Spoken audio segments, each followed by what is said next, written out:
It's an At the Office edition of the East Bank Sports Show, serving up the hottest sports takes from right here in Cleveland, Ohio. It's your hosts, Noah, John, and Erik.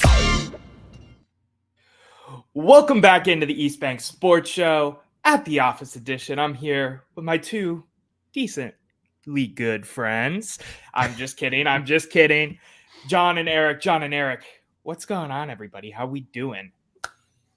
I'm great, man. I'm glad to be with you guys. I'm ready to rock today. I got good energy. I agree. I'm really excited for this long weekend for the 4th of July. It is very much needed in my life, taking a break from doing some bonus shows other than the, At the Office stuff and the East Bank show we did yesterday, as well as taking a break from some of the articles and, of course, my actual 9-to-5 job as well. Very excited for that. Erik, how are you doing, man?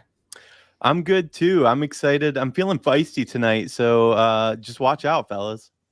I'm feeling feisty as well. John came in hot in the back rooms before we started the show.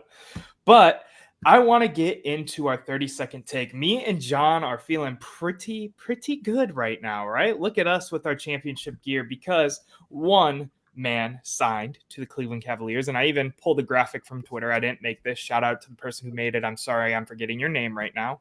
Breaking down the Donovan Mitchell max extension. 3 years. He's got a player option in the 27-28. It makes sense because, well, we'll talk about it in 30-second takes. Let me pull up the banner. Let me pull up the timer. And Erik, I'm going to let... No. We're going rogue today, buddy. I'm in charge of the mute button. Noah has lorded this over John and I for too long now.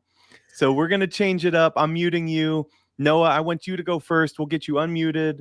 We'll get this clock up. And remember, you have 30 seconds, my man, because if you go over, I got my finger on the trigger. That's crazy, but let's get into it. 30-second takes. So excited that Donovan Mitchell signed with the Cleveland Cavaliers for the extension. Long overdue. Front office has been alluding to it. Donovan Mitchell himself has been alluding to it. And the years make sense because he can sign this major mega extension with us, in 3 years after he, hits what's the 10-year utility mark or whatever. Really happy with it. Obviously in good vibes because of the t-shirt. And I'm still under 30 seconds, even though you muted me. Erik, you want to go this time? Are you happy now that I went first? I'm ecstatic. Told you. Let's go. 3, 2, 1, go. All right. So I love this. I wanted us to lock Mitchell down, but I love it too because number one, I didn't want it to take all summer. What this allows us is flexibility, and now we can go out and get somebody. Who that is, I'm not sure. The name that I really like, I haven't seen associated with the Cavs at all. But DeMar DeRozan, I think, would be a really interesting fit to this team. I don't know if we can make that happen, but I think Garland now is a piece that we can move to potentially make things happen. It's great. Look at us all hitting our 30 seconds. I thought I was going to let it go free a little bit too, just because it's such an exciting topic as we all are Cleveland and Ohio sports fans. John, 30 seconds on the clock and go. Yeah, I agree with everything both of you said. So just to add something different, I think in Cleveland, we struggle historically to keep free agents, to sign free agents, to get people to want to come to the market.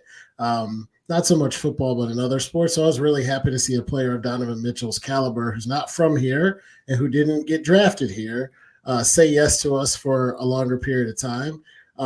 He also said yes to $150 million, but it feels good to have him in wine and gold for another 3 years. So I'm happy with it too. And that wraps up 30-second takes. Donovan, I know you're not watching, but I think I speak for all three of us. We're really ecstatic to have you in Cleveland for an extended period of time compared to what was on the table technically yesterday, even though we all were pretty confident about the extension. Yeah. Gentlemen, I don't want to have a green rain cloud real quick. I don't want to be rain on a parade. No, not at all. But seeing some of the other signings, my next question is who else are we going to get? Because we know Donovan's really good, but this isn't a championship team as constructed, even when healthy. So just a yes to Donovan, but now what? I'll be really interested to see what the front office comes back with. It's a good and point. Erik alluded to that. Go ahead, man. No, I was just going to say, we shouldn't discount what a coach can do too. I think you're right. I think we're still pieces away. I'm excited to see what Atkinson can bring. He was my number one pick, but you're absolutely right. Rivals within the conference have made themselves stronger. You have New York that looks like a pretty scary team to me right now.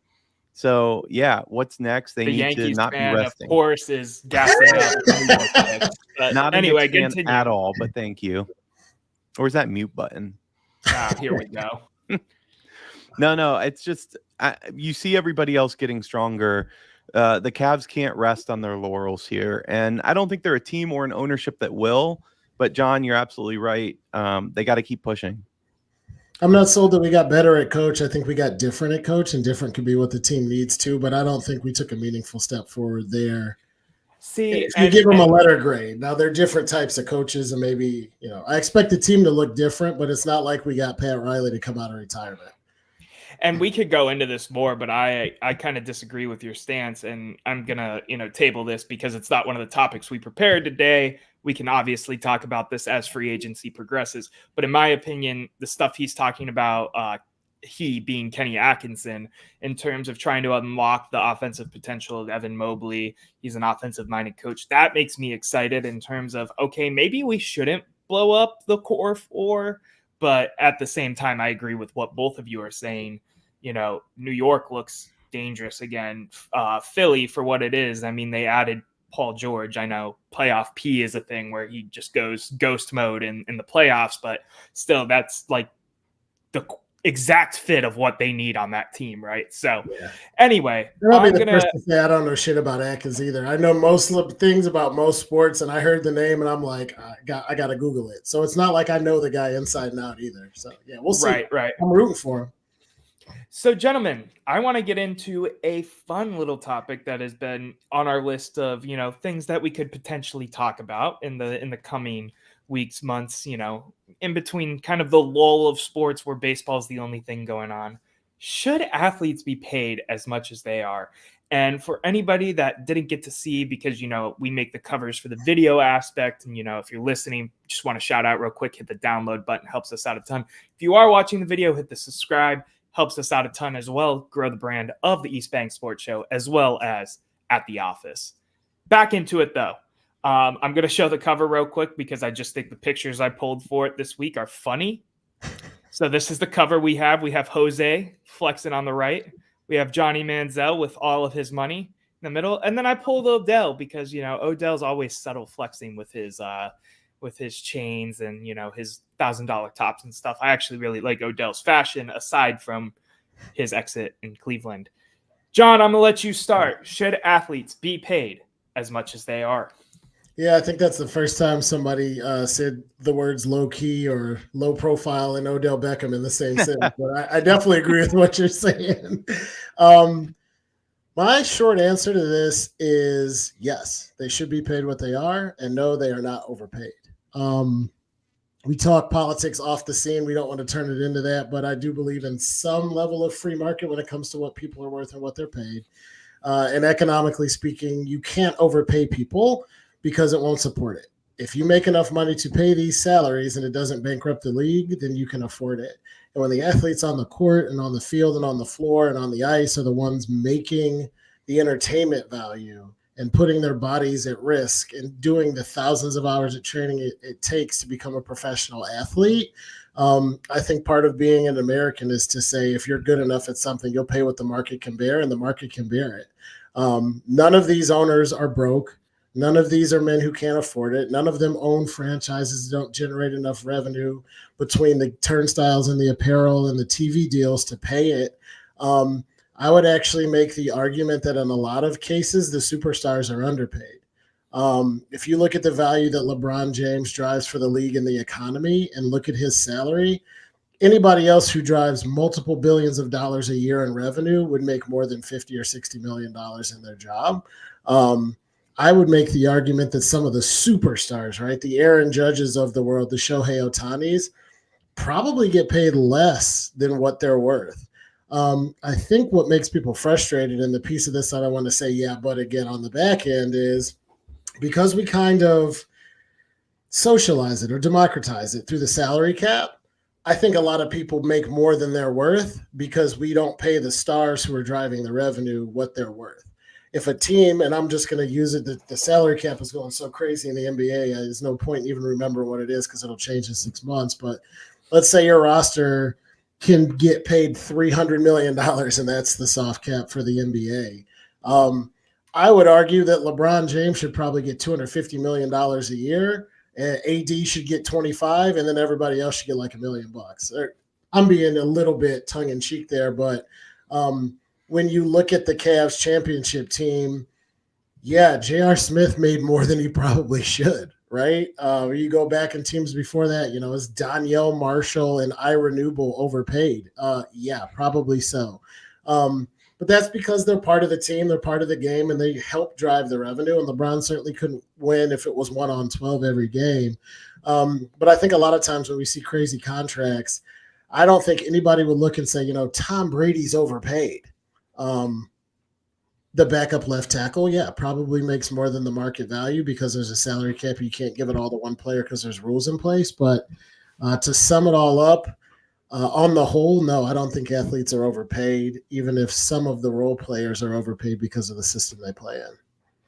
So actually, I'm going to jump in here first. Since Erik wanted to mute me earlier, I am now going to quasi-mute him by jumping in and going second instead of third like I normally do.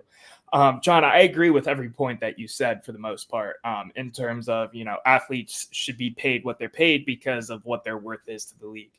That being said, I also want to bring up the topic of, when we talk about some of the league rules and stuff, and I remember this was more of a topic as we moved away from the NBA dress code, for example, and we moved towards letting players, specifically in the NBA and now the NFL, wear whatever color cleats they want and stuff. I've always kind of, when you're younger, you just think, well, oh, it's crazy the amount of money that they get paid. As I've grown up, though, I've always been the type to side with the millionaires over the billionaires. Like, in terms of the total revenue, an example, the Haslams are making off of the Cleveland Browns and the Cleveland Browns brand and all the players, despite how much they're paying Deshaun Watson, Myles Garrett, blah, blah, blah. They're still making asinine, mind-blowing amounts of money that the three of us will probably never see in our lifetime. So to say that they're underpaid when they're working for this and they're the faces of, these multi-billion-dollar corporations, however you want to phrase that, right? Multi-billion-dollar teams, organizations, whatever. I think you can make the argument they're underpaid because no one cares about Jimmy Haslam. I mean, we do as fans because he's going to build a new stadium and we want to know where it is. And we want him to invest in the team, blah, blah, blah. We care about Myles Garrett, Nick Chubb, Deshaun Watson perform. You know what I mean? That's kind of my thoughts on this whole thing. So should athletes be paid as much as they are? Yes. Should college athletes be paid as much as they are? I want to discuss that after I let Erik go. Yeah, so I'm conflicted here, right? I think I generally agree with what you guys are saying. I too believe in a free market. Typically, a free market is self-correcting, though. I'm not sure we see that in sports. They might be kind of a bit of an outlier. Here's the thing, though. On the one hand, I believe that, yes, they're driving revenue. That's their job, buku amounts of it. They should be paid well and compensated accordingly. That said, we're forgetting that these teams are like the playthings of billionaires. And I think that structure in general is just, it's not great. It's not great for the cities that these teams represent. We see what happens, particularly in Cleveland, when a billionaire wants more money and wants to be somewhere else and wants the city to help foot the bill for something. At a certain point, I'm almost for some regulation. Regulation isn't always a bad thing. And when we talk about free market, it's what ensures that BP can't spill oil into the Gulf and then do absolutely nothing about it. I think sometimes with sports teams, we need a little bit of that. In Cleveland in particular, we struggle sometimes to get players, especially in baseball where there is no salary cap. We can't compete with the New Yorks and the LAs of the world. It's impossible. Now, we've been the best team in baseball this year, surprisingly, but that's not how it should be, right? Normally, money will out in situations like this. when you talk about the difference, though, Noah, between what an athlete's paid and what these billionaire owners get, I don't think the difference is as stark as you think it is. It sounds crazy because they're billionaires, but the salary I make compared to the total assets that my company is worth is a far wider gap than what athletes are paid versus the assets of, say, the Cleveland Browns are worth. We know the Cleveland Browns are worth what? Maybe $5 billion. That's probably on the high side. Whereas we work for companies that are worth, quadruple that, 7 times that, and we're paid nowhere near what Deshaun Watson's paid. That said, yes, they're driving revenue. I think that there should be some incentive there. But how much better would these leagues be if we lost Noah? How much better, and I'm covering John, I don't know what's going on. How much better would these leagues be, though, if we had the opportunity to level the playing field a little bit? We would see more competition. I think ratings and dollars would just go up if you did that. And I don't know how you do it. I don't know if you say each team gets the exact same amount of money that you can play with. And the problem, obviously, is going back to the free market, the sponsorship side. You're going to get more dollars in New York. You're going to get more dollars in LA. So how do you curb that? I don't know. I don't have a good answer for that. But I'm split. Like I said, I know it's a non-answer. I like both sides. I think generally speaking, people are paid according to the value they bring. A lot of people hate on CEOs because they're paid 26 times what their employees are paid, but they don't understand that the decisions that have to be made that earns that value. It's not always there. I've met some very high positioned individuals that are, for just being blunt, dumb as hell. And sometimes that'll happen. You see players that are overpaid like crazy. Clay going over 10. Maybe he's overpaid now. So I don't know. I don't have a good answer, I guess. I think it's a good dialogue, though. And Noah mentioned college. So real quick before you pivot to college, because you made a couple good points that I wanted to hit on too. Good points and that good to talk about. Good bad point and that I disagree with it. You made the analogy of like you versus Deshaun in your organization, but then you kind of came back to it. The argument that I always make there is you get paid commensurate with what the value is you drive for the organization. You don't make $250 million, but you make more than the people who clean and maintain the office, or you make more than the more junior staff who are fresh out of college and don't have the education or experience that you have. If people showed up outside 75,000 at a time and they all had Erik hats on and shirts on, and everybody in Northeast Ohio tuned in to watch you do your job, you get paid more. This is a really good idea for my next salary negotiation. But there you go. And you're good at, and I've worked with you. You are very good at your job. That's not the point I'm trying to make. It's just the revenue that you drive and how much of it is on you. Right. The other point that you made, there is a cap. I mean, you said, let's put a cap on this thing, make it fair so everybody can do the same thing. It's part of the reason NFL is king. I think they do a good job of balancing, giving the players a shit ton of money, but also keeping it competitive with the salary cap. That's the idea behind the salary cap. It's to say this is how much you get to spend so it's fair for everybody. And then they put floors in for the dregs of the league who want to try to underspend and fight their way to the bottom to get draft picks. So they do try to balance the scale there, so to speak, but it got a good amount out of hand in the NBA and it got really out of hand in baseball because the unions have so much more power. But I agree, parity is good for the league, but there's also something about saying you can spend as much as you want, but if you give all that money to Tom Brady, good luck filling out the rest of this roster with $20 million left. So you got to kind of play a balancing act there. And, I agree with you that I agree from the standpoint of the NFL is the league with the most parity. I mean, clearly, right?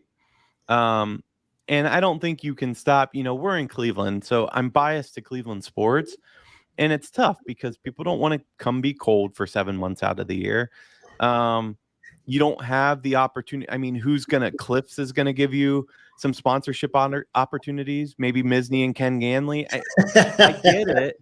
So if you're picking between two decent teams that are going to have a similar on the field product, I would choose New York too, because I'm going to go get paid there. It just sucks as a Cleveland fan. And I don't know how you fix that. And it's more that I think it's the market, right? I know you were just using an example or talk about the weather too, but it's, it's cold as shit in New York and Boston and Chicago 7 months out of the year too. I think it comes down to, like he said, we got Misney and King Ganley Kia, and they got, everything you could think of because it's New York.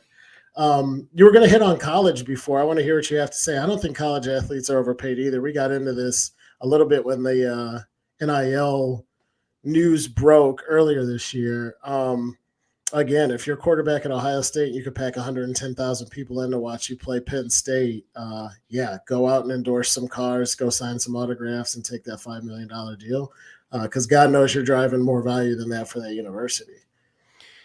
I think that, first of all, college athletes did always need for the pay was there because what these universities bring in, and they can't even, they can spend on athletics, but it's not like they're for-profit businesses. So they're bringing in billions of dollars a year.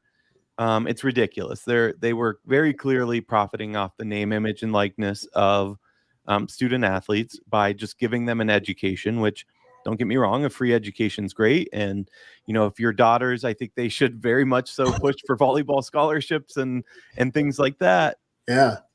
Welcome back, Mr. Olson. Big but here, and I'm going to just wear my Ohio State. I literally have an Ohio State hat on. I don't like it because of the parity. I don't want parity in college football. There's 3 programs historically that have dominated college football, and we're one of them. And now it's going to be ruined. Maybe not, because we're on a revenge tour and we still have more money than anybody, apparently.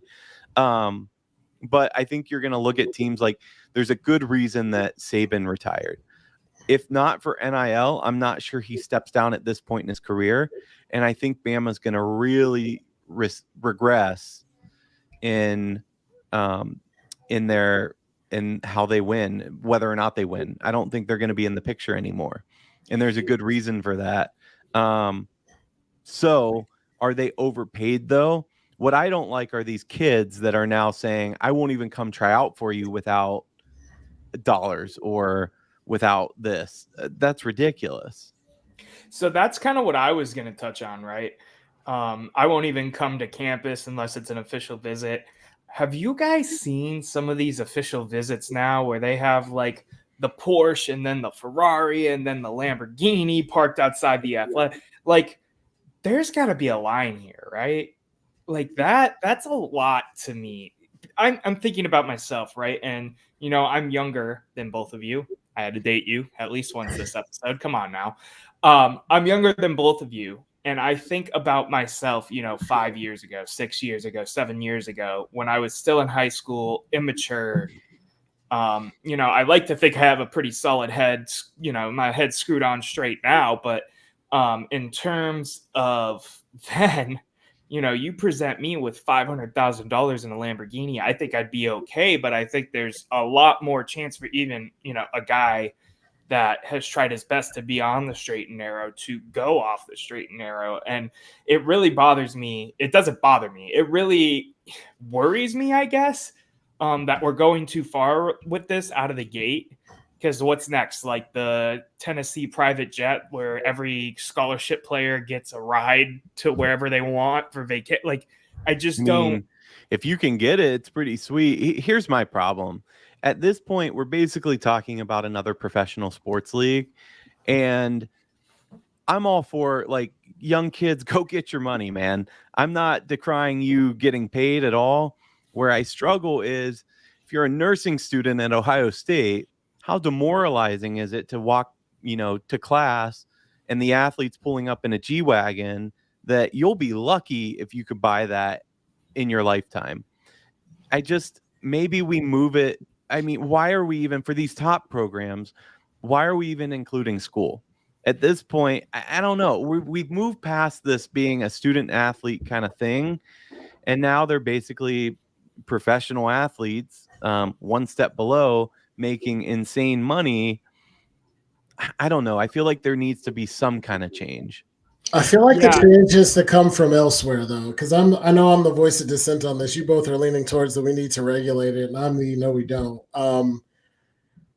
The nursing student who can never afford a G-Wagon is living the same life that the nurse who can never afford a G-Wagon will be in 4 years when she has the same job. It's not like the nurses who pull up to the clinic are like, oh, because we're 5 years older, we get why Deshaun Watson makes all this money and we don't at the Cleveland Clinic. But 5 years earlier, when you're on campus, it matters. I mean, there's have and have nots everywhere and everything. And what the payment of these players is doing is turning the have nots into haves. Now, do I have concerns about what a Rolls Royce and $100 million will do to a 16-year-old because they start getting money before they even get to school? Yes. But I think that that's a risk worth taking when you talk about what some of these people can do. You heard me use the LaDainian Tomlinson story about I played all this ball at TCU and couldn't afford to buy my own jersey out of the bookstore. That is criminal. And if you're not giving it to the athletes who put their blood, sweat, and tears in there for it, who put their bodies on the line for it, right? We watched Nick Chubb in college get a devastating knee injury. It could all end. Kids died playing sports. Like, I don't want to overstate it. They're not in the armed forces, but they are risking a lot just to go out and put on the scarlet and gray for Ohio State.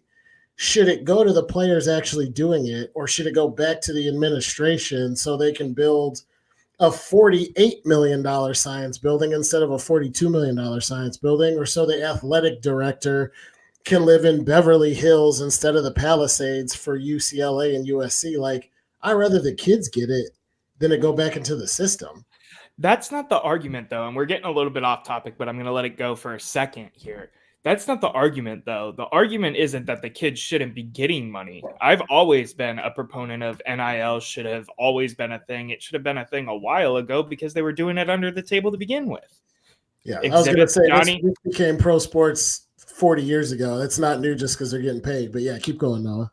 Right. But the difference is I think there should be some type of regulation. And, I want to throw this idea out here because I was thinking about it a little bit. But, you're getting some of these kids that have never had money like this or been around it, never had money in general.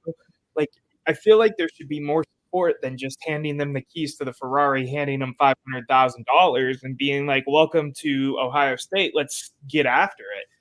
100%. I mean, you're giving generational wealth to kids.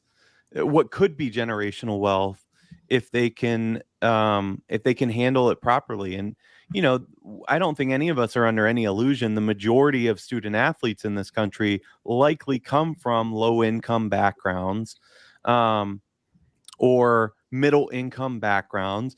These aren't, for the most part, maybe the tennis people, or golf, but these aren't people coming from Beverly Hills or the Palisades or wherever. They're coming from normal, if not lower income backgrounds. So yeah, education's a piece of it, but I'm not saying they don't need to be paid, but does it need to be such personal branding right out the gate? Can we not have a pot of money where every student athlete at the D1 level is getting paid? Or I don't know, because you have decisions then being made like USC joining the Big Ten, for example. That sounds great on paper for your football athlete at quarterback that's making good money to play at USC. Now flying to Ohio State and back on the team's jet doesn't really matter, but the student athlete that's playing, let's just say tennis, that now has to fly to Columbus and coach and still try to get I don't know. We're ruining it for a lot of kids, and I don't have an answer to the fix. I think there needs to be more conversation. Yeah. I don't think they got conference realignment because of players getting paid. No, they're related because it comes back to money, but the money that USC chased to join the Big Ten is different than the money that Braxton Miller would have gotten had he gotten paid when he was quarterback. Sure, but 100%. It's a money thing is what it comes down to. Yeah. I'm gonna reel us back in, guys. I want to go over the initial question one more time. Should athletes be paid as much as they are? So I think all three of us are in agreement. Yeah, right. 100%. Yeah. Regardless of, how asinine the money can be in terms of, the three of ours pockets. I think that's it. Is there anything in terms of the college aspect of that question you guys want to touch on? John, you basically said yes. Eric, where are you at with that? You were talking about this pot of money thing. I know I don't want to open the can of worms. I want to cut to commercial break so we can get into our next topic, but I kind of want to hear your wrap-up thoughts on this as well. I mean, yeah, it's similar. At the end of the day, when I say these things, I'm throwing out discussion points because I don't think it's completely realized in its current form. But yes, generally speaking, both professional and collegiate, I think that the money follows the eyeballs and the revenue. And if they're putting revenue on the books for these big schools, for the TV contracts, it's helping Ohio State get those bigger TV contracts, then yes, they should be paid, and no, they aren't overpaid. Yep. And I would just wrap it up with the fact that the other thing that I think drives people crazy about this is what we did a little bit there at the end, right? You compare it to yourself and what you make, or what some other lower paid, highly important people make. I can still believe that police officers and teachers are underpaid, but also believe that LeBron is worth every nickel the Lakers are paying him. So those are not mutually exclusive. You can feel both ways. Just wanted to throw that in there too. I don't think, why don't we give teachers this much? Because of the school. Yeah, that's a whole separate issue. And I'd love for teachers to get a raise too, but that doesn't mean that LeBron isn't worth $100 million. Guys, I'm going to let us go to commercial break real quick. When we come back, we're going to talk about who the greatest sports player of all time across all sports is. We'll be right back with the East Bank Sports Show at the office.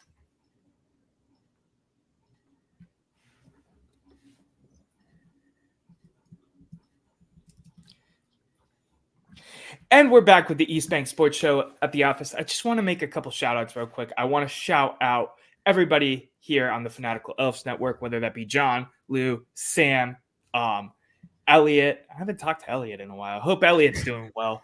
I just want to shout them out. I want you guys to make sure you go check out their content as well. Of course, we appreciate you guys watching the East Bank Sports Show branded content that we do here typically on Mondays and Wednesdays. Today we're doing it Tuesday so we can all enjoy our long weekend that we have coming up. Shout out everybody. Hope everybody has a safe 4th of July. Just want to remind everybody yet again, as we come out of commercial break, a download, a subscription, a follow helps us out a ton at the East Bank Sports Show on all socials. And if not, if you can't find us, then at the Fanatical Elves as well. Gentlemen, who is the greatest sports player of all time in all of major sports? I let John start last time. Eric, go ahead, start us off. I know you have a list of like 36 names, so I'm going to go ahead and take a nap and then come back when you're done. All right. So when you guys first asked this question, and we were kind of mulling over the topics tonight, I'll say that, and this isn't my pick, but the first name that popped into my head was Bo Jackson. I don't think that Bo Jackson gets enough credit for just how dominant of an athlete he is. Because this is the greatest sports player of all time in all major sports. He was incredible. Before his injury, I mean, listen, Noah, I get it. You're young. You were probably not thought of when Bo Jackson was playing. But I encourage you to watch the 30 for 30 documentary on him. It's really well done. And I hope he's doing better because it was kind of weird. I mean, I think his withdrawal from sports really hurt him mentally. And I think it's a discussion for another time, the importance of mental health as it relates not just to everyday life, but to sports in particular. But that said, that was the first name that kind of popped into my head. The next couple names on my list, we all know, and you know why.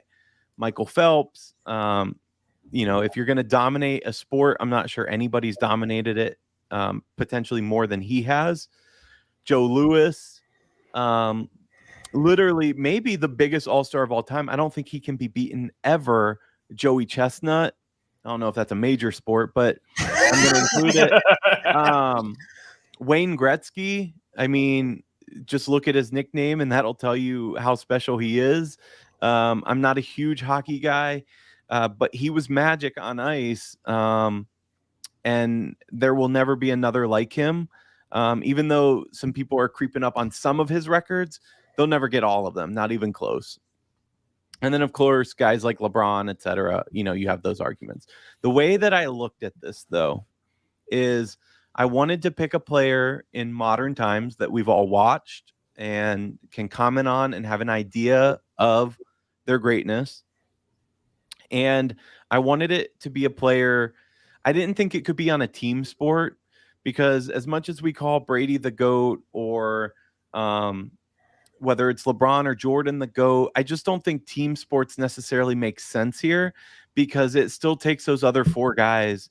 When we talk about Jordan being the best of all time, if you believe that side, it still took him a while to win the finals. People tend to forget that. And it took really good players around him. It took defensive player of the year kind of players around him to get it over the hill. So I went with an individual sport, and my greatest athlete of all time is, drum roll, Tiger Woods. Listen, Okay. Tiger is dominant. I want to throw out some stats. I don't even want to talk about major wins, et cetera, et cetera. We all know, those stats that make him potentially the GOAT. And we're talking modern era here, so I don't want to hear comparisons to the old era either, because it is different. But listen to some of these stats about Tiger that are insane. He spent 683 weeks as world number one. I just want to put that in perspective. If Scottie Scheffler's been world number one for a while, right now he's having an insane season. To beat Tiger's record, he would have to remain world number one until 2035. I mean, these are the kind of stats we're talking about here. He's held all four major trophies at once, albeit not in the same calendar year, but he's had them all locked down at the same time. He has the record for most consecutive cuts made at 142, which is insane. From 2004, this is probably my favorite one, but from 2004 to 2006, he had 1,466 putts from 3 feet or less. He missed 3 of them. Now, that doesn't sound like a crazy stat. It's within 3 feet, but 3 of them, it's insane. If you're a golfer, that's insane. He's the only golfer to win the same tournament 4 years in a row. He did that twice, by the way. In the last 60 years, only 3 golfers have started the PGA Tour with 5 or more wins, tournament wins. Those golfers are Tiger Woods, and Tiger Woods. And then my final stat for you that I particularly like, in the late 90s, early 2000s, Vegas would often have odds. And the odds were you could pick either Tiger Woods or the rest of the field to win. That's how dominant he was in an individual sport. I mean, I would argue more dominant than Michael Phelps. Then he was the guy, and he did it. The thing is, he didn't do it for a short period of time. He did it for quite a while. There's a ton more stats. I think John's dog agrees with me. But I think he is the greatest sports player of all time. And I just want to touch on it briefly, but to take a sport like golf and be able to market it and bring it to a level of some of the other major pro sports is an incredible feat, in my opinion. I don't think we look at golf and we watch on Sunday like we do now, if not for Tiger Woods. He changed the game. He increased sales, 20-fold for Nike, similar to Jordan. He was Nike Golf for the longest time. And I mean, to say what he's done for sport in general is typically an understatement because it's that impactful. So I want to jump in here with my answer. I'm sorry, John. I'm feeling going second today for some reason. First of all, Eric, I think that's a really interesting answer. I don't completely disagree with it. However, I do have a different answer, right? So I'm sitting here and I'm thinking about, some of my favorite athletes of all time, some of the biggest names of all time. And then, one name crosses my mind.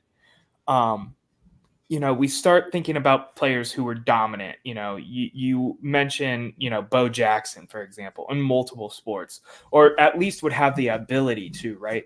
So I think to, the greats, the greatest of the greats, right? And there's one name that sticks out to me for one reason, And yes, it's a homer answer. And yes, my t-shirt matches it, but it is one LeBron James. And there's multiple reasons for this. Aside from being the basketball player and the athlete to the caliber that he is, he was also a dominant football player in high school. I mean, if you look at his stats, his junior year, his last year he played football in high school, 1,160 yards and 6 touchdowns as a tight end for St. Vincent St. Mary. That is fantastic numbers. He was recruited as high, not as highly, but highly in terms of football as he was, basketball as well. I think you could put him out there, especially with the frame and the build and the athleticism that he has now, and he could probably hit some baseballs. I think he'd be pretty decent at swimming. I think if you're thinking about going after multiple different sports and just being all around, I was thinking of the all around approach, right? Like, I think a team would 100% in the NFL, not now because he's, coming up on 40, but, I think it was always fun to see, what if LeBron just took a break, like Jordan took a break to go play baseball, to go play a year of football in the NFL? I think there's a team definitely taking a chance and definitely starting him for at least a couple weeks in the NFL. I just think of dominance. I think of all over greatness. And then you bring up things like Tiger Woods being the face of Nike Golf, right? Same thing for modern day Nike basketball, right? When you think of Nike basketball, LeBron's the first one that comes to mind because Jordan's its own brand now. Might have been Kobe at one point, but it's been LeBron for probably the last 15 to 20 years. The amount of pull he has, I mean, I think of him, as the Kia guy. He was the Sprite guy for a while. He was, was he State Farm? I think he was State Farm at one. I mean, what wasn't he, so. Right? Okay, regardless, the watch company, Erik, Tissot, how do you say that? Oh, Tissot. Tissot, sorry.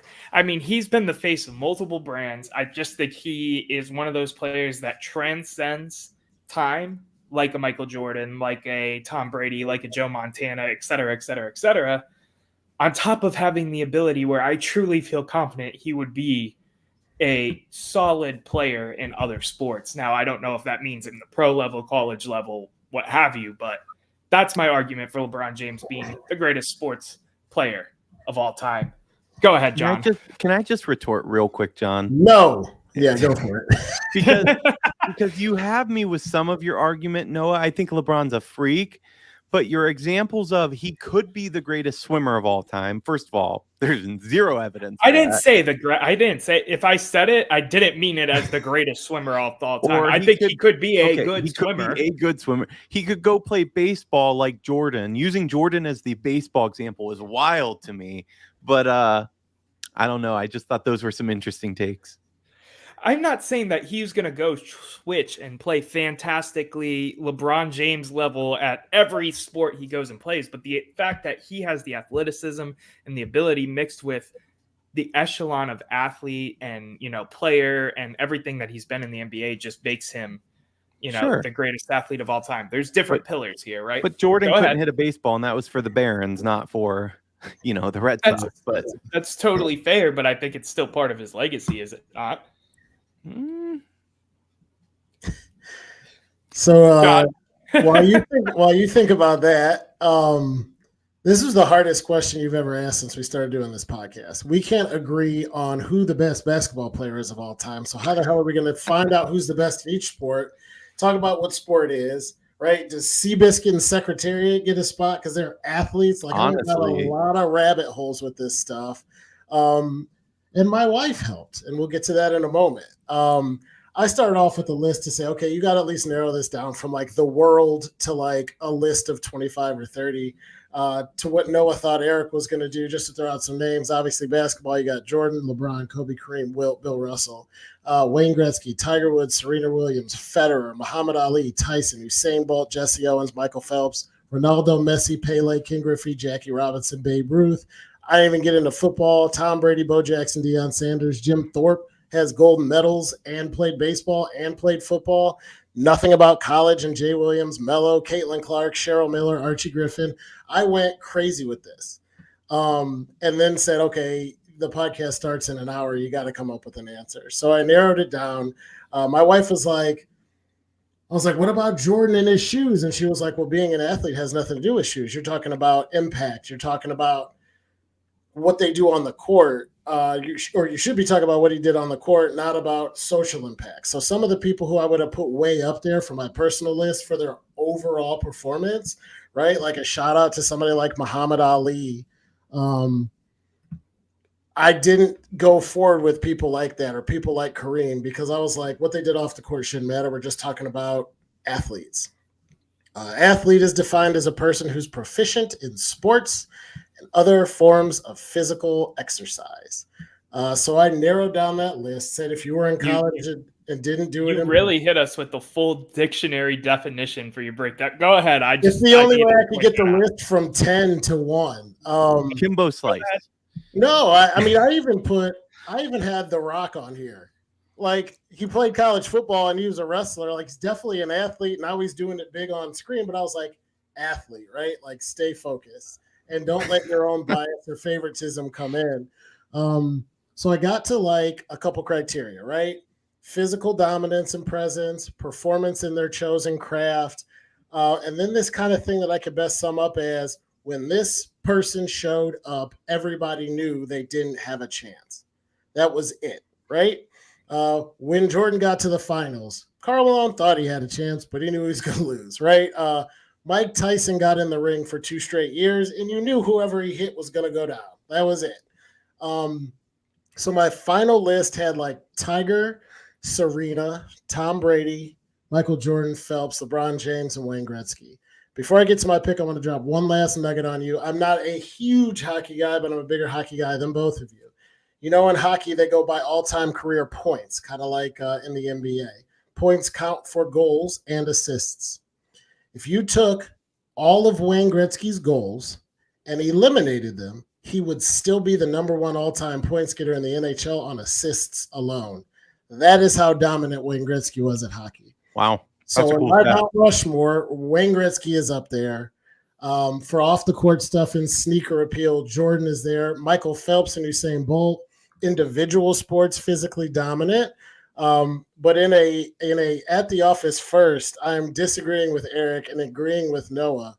If you take one athlete all time and put him on any field, any court, any place, anywhere, and just go, this guy does it, it is LeBron James. Not only has he done it for 20 years, is he #1. Not only is he a global icon, he did it with the highest set of expectations that any single individual athlete has ever faced in human history, and he exceeded those expectations. He was physically dominant. He spends millions of dollars on his body. And I agree with Noah. If when he was 24, he'd have gone to play tight end for the Kansas City Chiefs, I have no reason to believe he wouldn't be almost as good as Travis Kelce right now. The man is an absolute freak of nature. He's good at a lot of things. And when I think just about athlete, I think the greatest athlete of all time is LeBron James.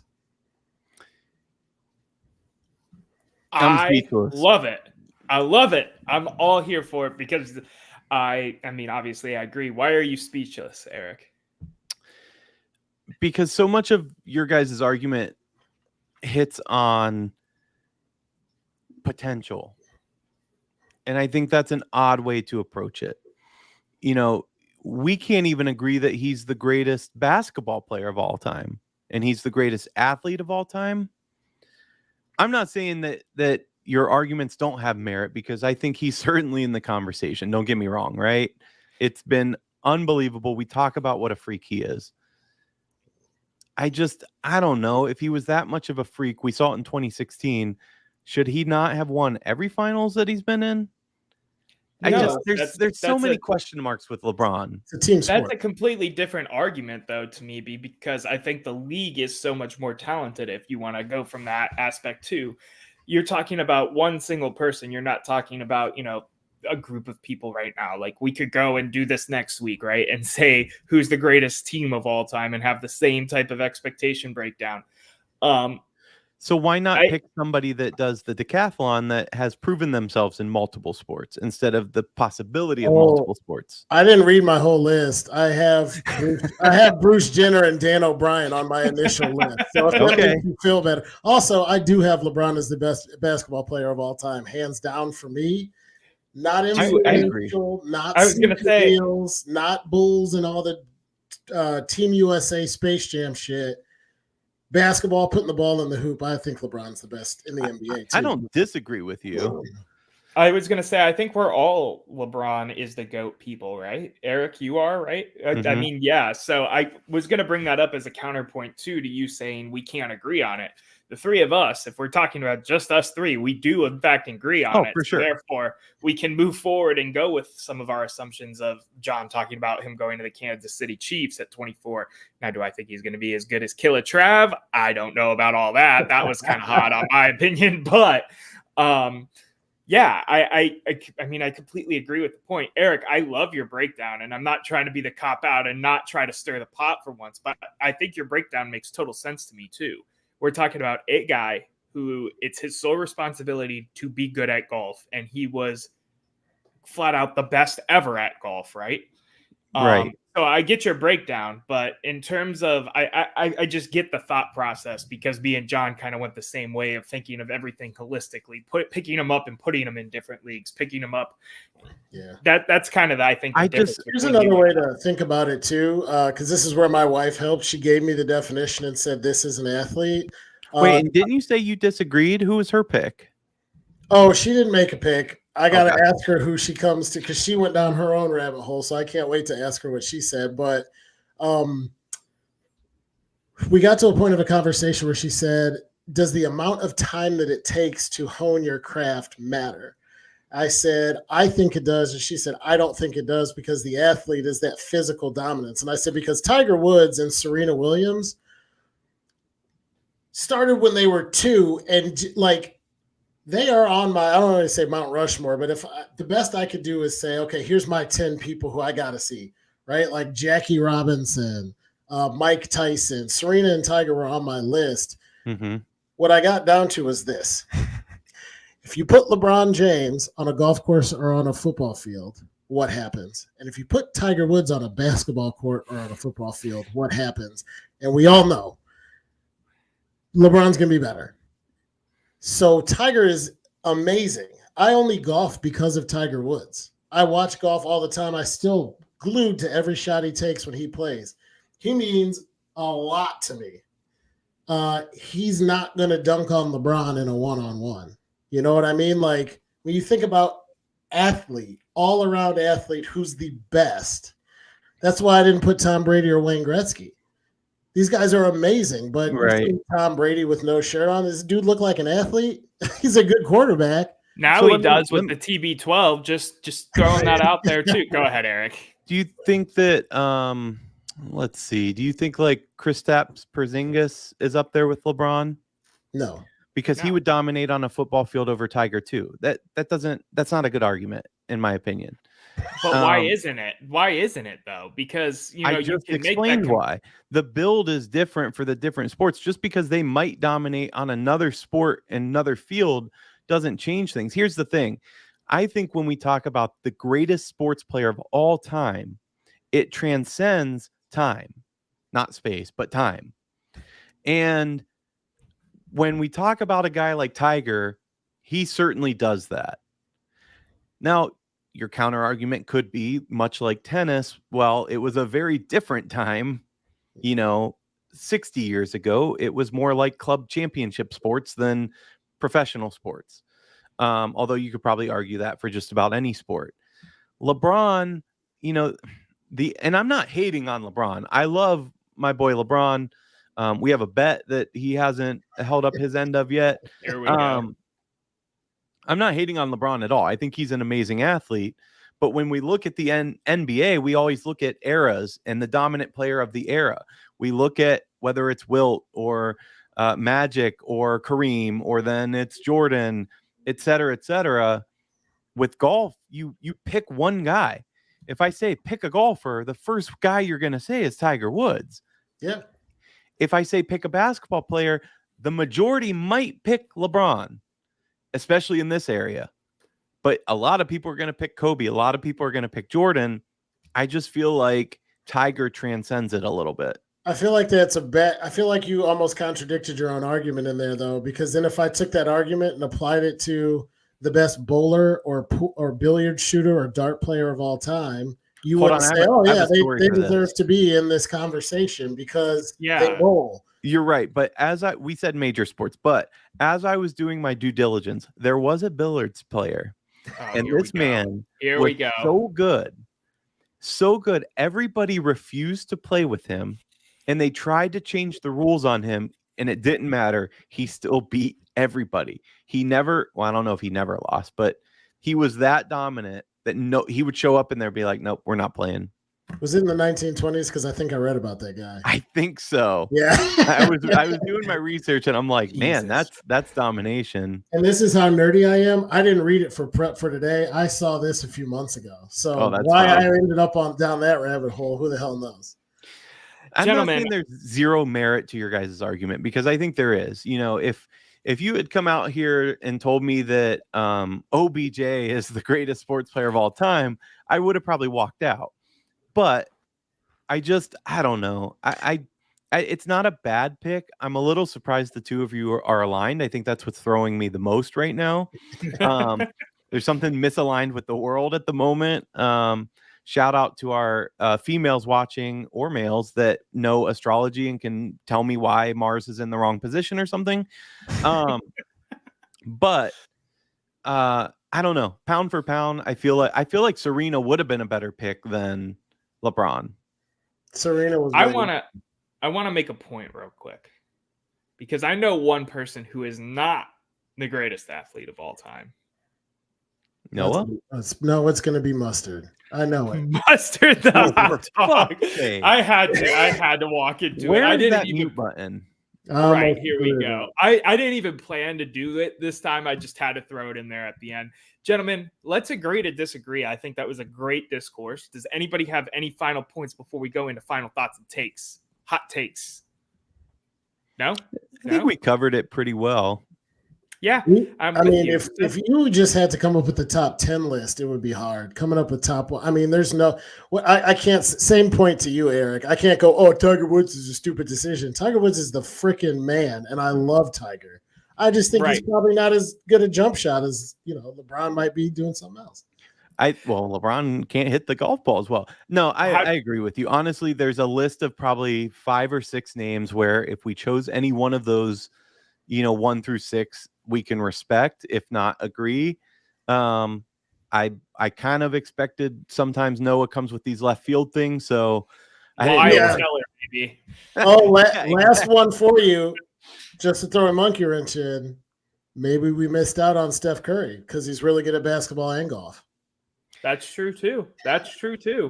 Gentlemen, let's go to final thoughts and takes. Final thoughts and takes. Hot takes is what we like to do over here on the East Bank Sports Show at the office. Eric, take it away. John alluded to it a little bit, and I don't think that I'm excited for Kenny Atkinson. Let me say, I do think that they're different coaches, better. It's weird when you're talking coaching, who's better, who's not. I will say, though, my hot take for today is that I think JB is an excellent hire for the Pistons. First of all, he develops young talent well, in my opinion, and I think he'll do so over there. He wasn't quite enough to get us over the hump. Our offense was really uninspiring under him, and I think that's a big reason for the change. But he is a good coach, a good defensive-minded coach, and I think he'll have that squad. I think he'll have them better than people think they'll be. John, go ahead. Yeah, this is out of left field, but it's a current event. My hot take is I am sick and tired, as Noah is of Mustard, with the United States men's national soccer team. Ooh. I stayed up, watched the whole damn game where they couldn't put a ball past the goalie. We got Panama and all these places that got 18 people who live there. This is the United States of America, and I've been hearing about the golden generation for 10 years. We didn't do anything except get to the round of 16 at the World Cup. Every time there's a CONCACAF event, it's why did we lose to Mexico or Canada? Every time there's a major tournament like the World Cup, it's, can they make it past Portugal in the round of 16? I've been watching U.S. soccer in every World Cup, every Olympics where they managed to qualify all of the Copa America and all of these things and getting excited. This is the year. U.S. soccer is coming back. I'm over it. I'm done. We got the World Cup coming here, so we get an automatic qualifier in a couple of years. Christian Pulisic is the only player worth watching, and everybody else needs to have several seats, move around. See, America has a standard with athletics where we love to win, and if we don't win, we got to be competitive. And God love them, and shout out to the women's national team because they do what Americans do on the national stage with sports. If I buy a jersey, and I almost bought one, I'm going back and forth between like a Caitlin Clark. I love Carly Lloyd. I love Megan Rapinoe.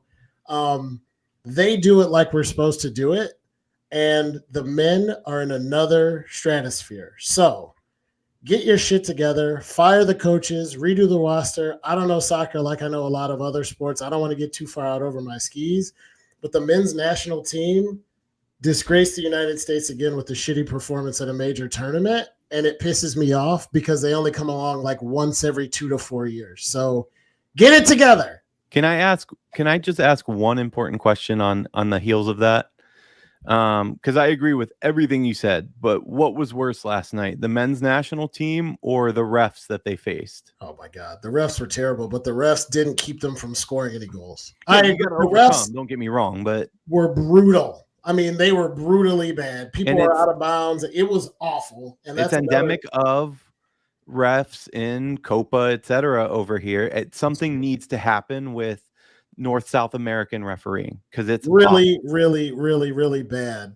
But we had shots from point blank 3 times in the second half, and nobody in the U.S. uniform could put a ball in the back of the net except Pulisic, and he keeps getting quadruple teamed and has to pass it. And I don't know what the solution is, but refs were awful. That's not why they lost. They can't put the biscuit in the basket, and it's irritating.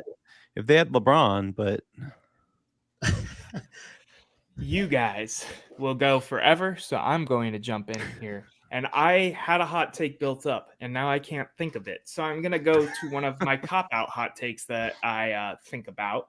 And I'm going to go not even into sports. I'm just going to say, because I'm in the good mood, I'm really excited for 4th of July weekend. 4th of July is an underrated holiday. It's a great time to get together with family. Make sure you go ahead and do that. Make sure you watch some good baseball. The Guardians are playing all week. I'm going to be there tomorrow, a lot of the games, because I don't work past tomorrow.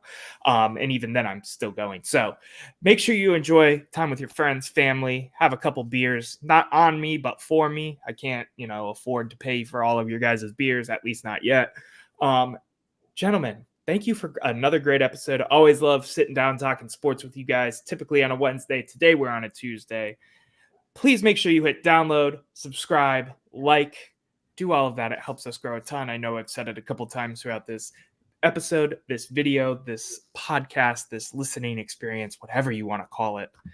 But I like to end it on this note every time. Until next time, Cleveland, have a great week.